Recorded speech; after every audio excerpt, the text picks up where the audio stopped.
शांति रहिए, शांत रहिए, सुनने का धैर्य रखिए। 1990 से 2005 तक किस तरह से आपके लोगों ने पिछड़े और अति पिछड़े समाज के लोगों की जमीनों पर जबरन कब्जा किया। बीवी विश्वास की पत्नी चंपा विश्वास के साथ 2 वर्षों तक लगातार बलात्कार होते हुए देखा कि बिहार के लोगों ने एक अशिक्षित महिला को मुख्यमंत्री बनते देखा।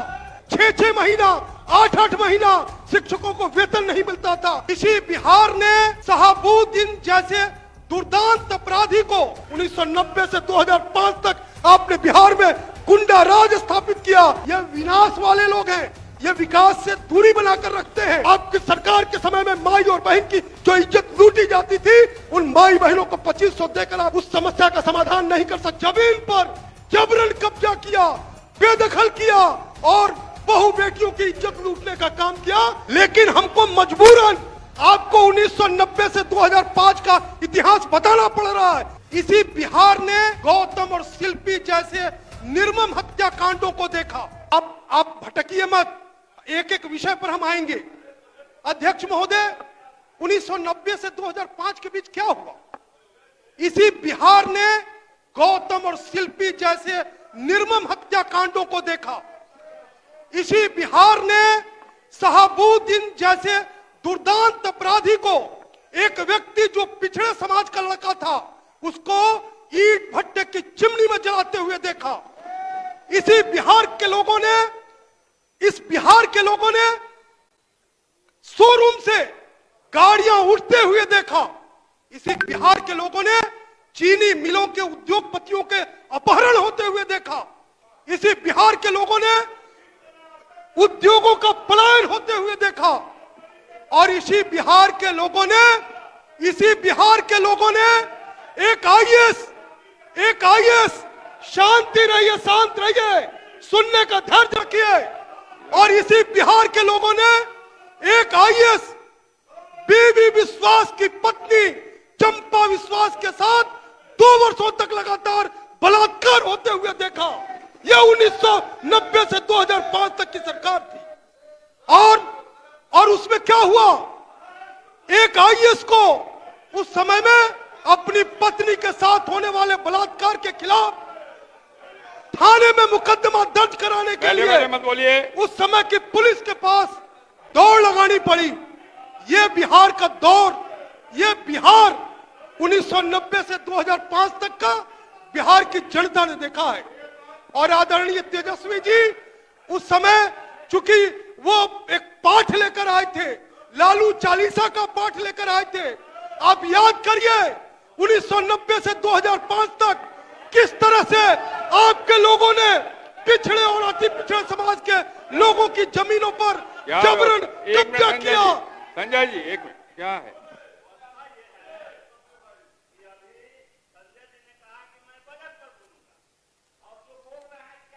बैठिए बैठिए बैठिए बैठिए बैठिए, बोलिए संजय जी बोलिए। संजय जी, सदैव बाबू ने ठीक से सुना नहीं। मैंने यही कहा कि मैं बजट पे ही बोलूंगा, लेकिन हमको मजबूरन आपको 1990 से 2005 का इतिहास बताना पड़ रहा है। इसलिए कि कल नेता प्रतिपक्ष बजट पर नहीं बोल रहे थे, अभिभाषण पर राज्यपाल महोदय के नहीं बोल रहे थे। वो केवल और केवल एक बखान लेकर आए थे कि 1990 से 2005 तक की आपकी सरकार ने क्या किया। इसलिए हमको आपको आईना दिखाना पड़ रहा है। और आपके नेता चूंकि कम उम्र के हैं, उनको अभी स्मरण नहीं होगा वो जमाना जिस जमाने में आपके लोगों ने इस बिहार के पिछड़े और अति पिछड़े समाज के लोगों की जमीन पर जबरन कब्जा किया, बेदखल किया और बहु बेटियों की इज्जत लूटने का काम किया। ये काम आपकी बिहार की सरकार में हुआ है। इसलिए हमको आईना दिखाना पड़ रहा है। बिहार के अंदर विकास की गाथा 2005 के बाद लिखी गई और 2005 के पहले की सरकार शिक्षा में क्या था हम देखते थे। हम जब कॉलेजों के अंदर जब पढ़ते थे तो हम अपने कॉलेज के, थोड़ा धैर्य से सुनिए, आईना सब याद करिए। संजय जी यहाँ बोलिए। अध्यक्ष महोदय बोलिए। हम तो कॉलेज में अखिल भारतीय विद्यार्थी परिषद के कार्यकर्ता के नाते काम करने वाले लोगों में से थे।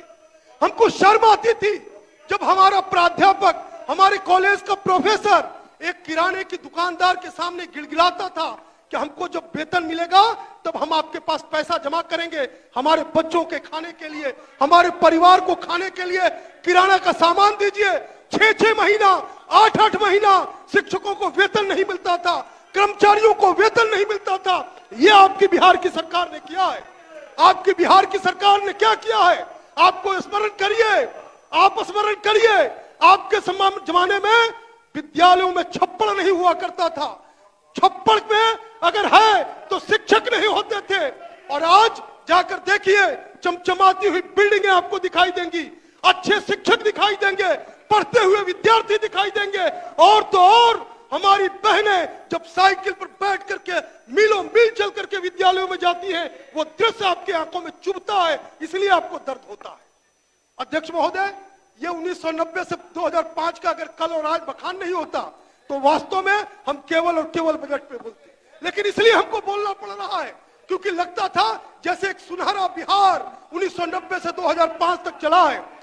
चूंकि आपके नेता की उम्र कम है, हमने कहा ना आपके नेता की उम्र कम है, इसलिए आपको उनको स्मरण नहीं रहता है, उनको जानकारी नहीं है कि कैसे इस बिहार को लूटा गया है।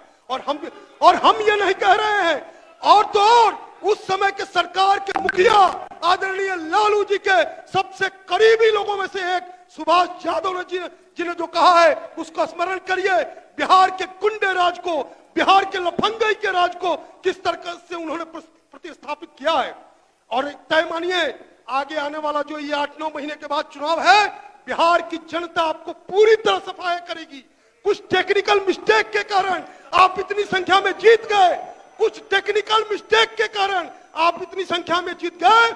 आप 20-22 की संख्या पर सिमटा दिए जाइएगा, क्योंकि बिहार की जनता जानती है, बिहार के पिछड़े अति पिछड़े जानते हैं कि किस तरह से 1990 से 2005 तक आपने बिहार में गुंडा राज स्थापित किया, किस तरह से लफंगा राज स्थापित किया, यह बिहार की जनता ने देखा है। अध्यक्ष महोदय, हम जब आज चलते हैं अस्पताल के अंदर तो हमने वो जमाना भी देखा है कि अस्पताल के अंदर भवन नहीं होता था, रंगाई पुताई करने के पैसे नहीं होते थे, और तो और मरीजों को दवाई देने के लिए पैसे तो छोड़िए, रंगाई पुताई जो सरकार नहीं करा सकती, वो मरीजों को भोजन क्या देगी, मरीजों को दवा क्या देगी। लेकिन आज जाकर देखिए, किसी भी सदर अस्पताल में देखिए, किसी भी अनुमंडल अस्पताल में देखिए, और तो और प्राथमिक स्वास्थ्य केंद्रों में जाकर देखिए कितनी अच्छी व्यवस्था सरकार ने की है। आज एक एक व्यक्ति अपनी बीमारी में प्राइवेट हॉस्पिटल में नहीं जा रहा है, आज जाकर के सरकारी अस्पतालों में अपना इलाज करा रहा है। यह सरकार बनी है, यह सरकार 2005 के बाद अपनी प्रगति की है। अध्यक्ष महोदय, हम जब इनसे बात करते हैं तो मेडिकल कॉलेज महुआ में भी स्थापित हो रहा है, हर जिले के अंदर मेडिकल हॉस्पिटल स्थापित हो रहा है। यह बिहार का विकास का पैमाना तय हो रहा है। और अभी हमारे आदरणीय सम्राट चौधरी जी ने जो बजट रखा उसमें कहा कि हम पिंक टॉयलेट बनाएंगे, पिंक टॉयलेट की व्यवस्था अपनी माताओं और बहनों के लिए करेंगे। तो हमारे कुछ सदस्यगण मजाक उड़ा रहे थे कि अब यही काम रह गया है वित्त मंत्री का कि अब शौचालय बनाएंगे। याद करिए, इस देश के प्रधानमंत्री आदरणीय नरेंद्र मोदी जी ने जब लाल किले की प्राचीर से कहा कि हम अपनी माताओं और बहनों के लिए शौचालय बना कर देंगे, तो ऐसे ही लोगों ने उनका भी मजाक उड़ाया था। लेकिन इनको दर्द नहीं मालूम है। हम और आप जब जैसे लोग जब गांव के अंदर पगडंडियों से गुजरते थे तो हमारी माता और बहनें रात होने का इंतजार करती थी कि कब रात होगा और हम शौच करने के लिए सड़कों के किनारे जाएंगे। और उस समय आपको और हमारे जैसा कोई व्यक्ति मोटरसाइकिल से, गाड़ियों से जब उधर से गुजरता था तो सड़क के किनारे हमारी माताएं और बहनें शर्म के मारे, बेइज्जती के मारे खड़ी हो जाती थी। उस जलालत और बेइज्जती से निकाल करके आदरणीय प्रधानमंत्री नरेंद्र मोदी जी ने इस देश के घर घर तक शौचालय पहुंचाया। वही काम हमारे वित्त मंत्री करेंगे। आज पिंक टॉयलेट के माध्यम से हमारी माताओं और बहनों को सार्वजनिक स्थानों पर जलालत नहीं झेलनी पड़े, बेइज्जती नहीं महसूस हो, इसलिए पिंक टॉयलेट का निर्माण कराया जाएगा। आज किसानों के लिए एक एक स्थान पर कोल्ड स्टोरेज बनाया जाएगा, हर प्रखंड में कोल्ड स्टोरेज बनाया जाएगा। यह आपको नहीं पचेगा, यह आपको नहीं पचेगा। इसलिए नहीं पचेगा कि अध्यक्ष महोदय, इन लोगों को विकास से कोई लेना देना नहीं है। यह विनाश वाले लोग हैं, यह विकास से दूरी बनाकर रखते हैं। और आज जो हमारा इतना बड़ा अभी हमारे आप अपनी बात जारी रखिए, आप उधर ध्यान मत दीजिए, इधर ध्यान अध्यक्ष दीजिए, इधर बोलिए। अध्यक्ष महोदय, अभी आपने कितना न्याय किया। रोशन जी को आपने 2 मिनट और बढ़ा करके समय दिया, और अभी अवध बाबू हमको टोक रहे थे। जब उस आसन पर वो थे तो हमको आपने जैसे कहा 15 मिनट, उस समय हमको 10 मिनट समय आवंटित किया गया। 5 मिनट केवल बचा आपका, अपनी बात बोलिए।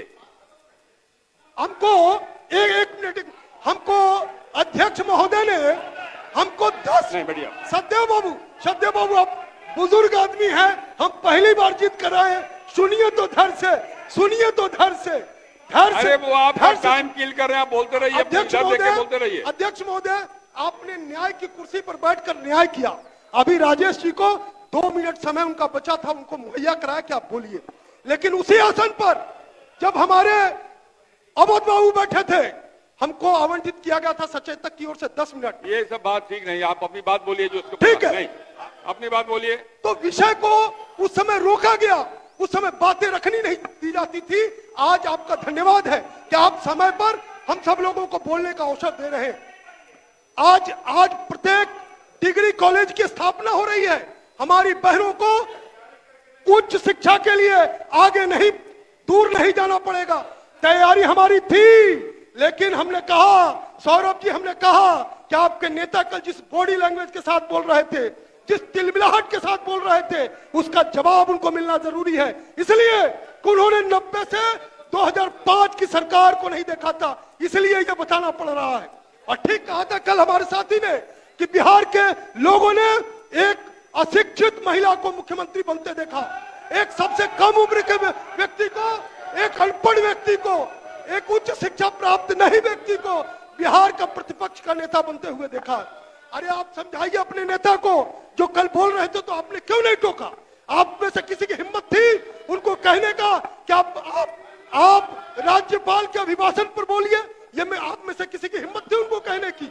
आप नहीं बोल सकते हैं, आप नहीं बोल सकते हैं, इसलिए कि उनको आईना दिखाया गया है। अध्यक्ष महोदय, बिहार की सरकार ने जो बजट प्रस्तुत किया है, उस बजट के ऊपर हम अपना समर्थन पूरा अपनी पार्टी की ओर से समर्थन करते हैं। और बिहार की जनता के लिए जो ये लोक कल्याणकारी बजट आया है, जिसमें किसानों की भी अपेक्षाओं को पूरा करने का, और आप जहां हम लोग अभी तक मूंग और उड़द और बाकी दलहन की चीजों को एमएसपी पे नहीं खरीदते थे, उसका भी प्रावधान किसानों के लिए किया गया है।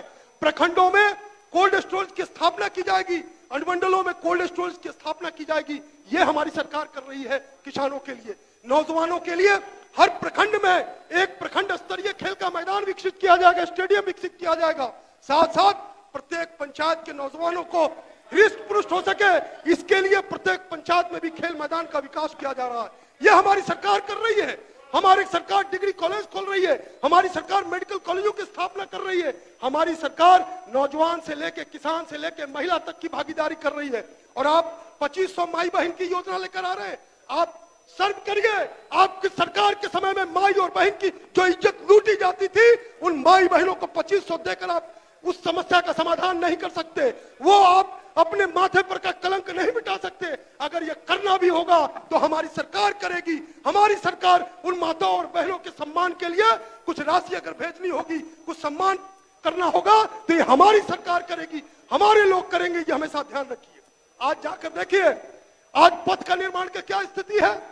हम हाजीपुर में रहते थे, मोतिहारी में रहते थे। मोतिहारी से अगर पटना आना है तो दिन भर का समय रखना है कि मोतिहारी से हमको पटना चलकर आना है। आज क्या स्थिति है? पटना से मोतिहारी जाना है, मोतिहारी से लौटकर पटना आना है, और उसके बाद भी आपके पास समय रहेगा, आप मोतिहारी तक की यात्रा कर सकते हैं। इतनी अच्छी सड़क हमारी सड़क बन रही है। आप भी आपके इलाके में भी अगर हिम्मत है तो आप बिहार की सरकार जो सड़कें बना रही है, आप रोक तो दीजिए अपने क्षेत्र में। देखिए जनता आपका कैसा उपाय करती है। इसलिए कर रही है क्योंकि आप इसी सरकार के बदौलत, इसी सरकार के विकास के बदौलत जनता के बीच पूजे जा रहे हैं। लेकिन जनता समझ गई है, पिछड़े अति पिछड़े समाज के लोग समझ गए हैं कि अगर वो सरकार लौटेगी तो फिर वही 1990 और 2005 का शासन लौटेगा, जिसमें केवल गुंडाई होगा, केवल लफंगाई होगा, विकास की बात कोसों दूर रहेगी। अध्यक्ष महोदय, समाप्त करिए आप। अपनी आज के अवसर पर अपनी बात कहते हुए और एक बार पुनः लालगंज की महान जनता के प्रति आभार प्रकट करते हुए अपने नेता सम्राट चौधरी जी और अपने सचेतक महोदय के प्रति आभार प्रकट करते हुए अपनी बात समाप्त करते हैं। बहुत बहुत धन्यवाद।